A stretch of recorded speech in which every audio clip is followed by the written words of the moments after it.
Dahil sa sunod-sunod na pagkatalo ng Meralco Bolts, naghahanap nga sila ng bagong scorer na makakatulong sa kanila. At si Cedric Bearfield nga ang isa sa kanilang tinitignan at interesado sila, kaya lang mukhang gusto naman ipalit kay Cedric Bearfield ng Blackwater ay si Chris Newsom. Umiikot talaga yung usapan na yan ngayon sa PBA circles. Ang Meralco Bolts mismo umamin na nahihirapan sila sa offense nitong Governor's Cup. Si Coach Luigi Trillo mismo nagsabi na unstoppable si Cedric Bearfield nung huli nilang laban versus Blackwater na may 29 points at muntik pang makambak yung bossing. Kaya logical na siya yung tinitignan nila bilang bagong offensive weapon. Nasa trading block si Cedric Bearfield galing Blackwater. Ayon sa agent niyang si Ray Punong Bayan, may 3 teams na nagpakita ng interest at one is very aggressive na nagbigay na ng multiple options. Naka-contract extension lang siya sa Blackwater para ma-retain yung rights habang naghahanap ng trade.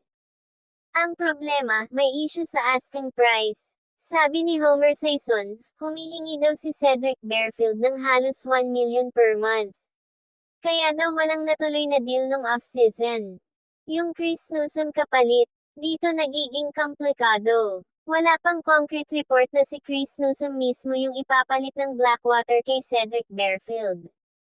Ang nasa rumors ngayon, Meralco, Converge, at SMB yung 3 teams na pinakanakalink kay Bearfield.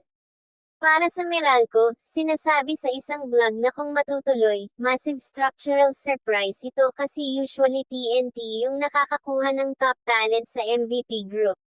Si Chris Newsom ay franchise player pa rin ng Meralco, kahit 36 years old na siya, pero siya pa rin yung tumira ng clutch pass kay Banchero nung nanalo sila versus Blackwater.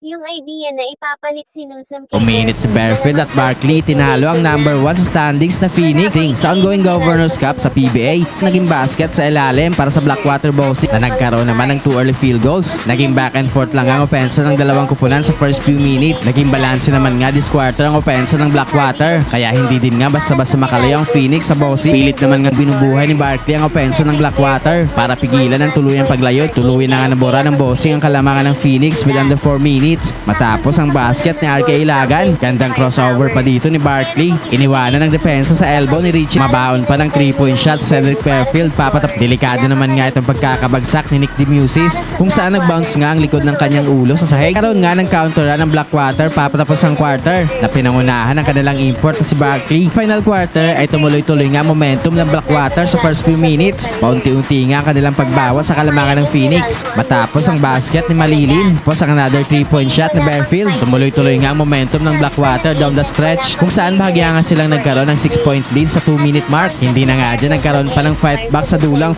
So pwedeng mag-reopen yung usapan doon. Sa tingin ko, kung matutuloy, mas malaki chance na picks at 1 to 2 players ng Meralco yung kapalit, hindi si Newsom. Pero sa PBA, lahat posible lalo na sa MVP group internal trades. Mas realistic pa na mangyari, hindi si Newsom yung ibibigay, kundi combination ng draft picks at 1 to 2 role players at maybe cash. Kasi kahit gaano kaganda si Bearfield, hindi basta-basta binibigay ang franchise guy. Kung hindi si Chris Newsom yung ibibigay ng Meralco, meron pa namang ibang pwede e-package para kay Cedric Bearfield. Tandaan, si Bearfield 29 years old, 21 points per game scorer, US guard. Malaki value niya. Hindi papayag si Blackwater ng puro role players lang. Ang realistic trade package ng Meralco bukod kay Newsom. Yung core at picks package. Ito yung pinaka-logical para sa Meralco para hindi masaktan masyado yung core. Aaron Black scorer din, bata pa, 29 years old. Pero hindi pa consistent. Brandon Bates bigman na pwede tumulong sa rebounding ng Bossing. 2026 at 2028 first round picks dito mabubuhay si Blackwater for future. Bakit pwede ito? Bata pa si Black, may upside. Si Bates need ni Blackwater sa loob. Tapos may picks para mag-rebuild. Ano hahanapin ni Blackwater? Scoring replacement kasi mawawala si Bearfield. Kaya si Aaron Black or draft pick. Bigman dahil laging kulang sila sa loob. Kaya si Brandon Bates o Raymond Almazan. Hindi kailangan si Newsom. Pero kailangan ng Meralco mag-sacrifice ng 2 to 3 assets.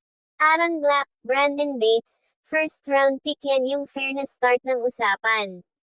Kung ako si Blackwater General Manager, dun ako. Nakuha mo bata, size at future. Kung ako si Meralco, okay lang ibigay ko yan basta nandyan pa si Chris Newsom, Bong Quinto, at Chris Banchero. Sa tingin mo sino sa mga yan yung kaya ibigay ni Meralco na hindi sila manghihinayang? Si Aaron Black ba o mas gugustuhin nila ibigay si Almazan plus picks? Ikaw, kung ikaw si Coach Luigi, papayag ka ba?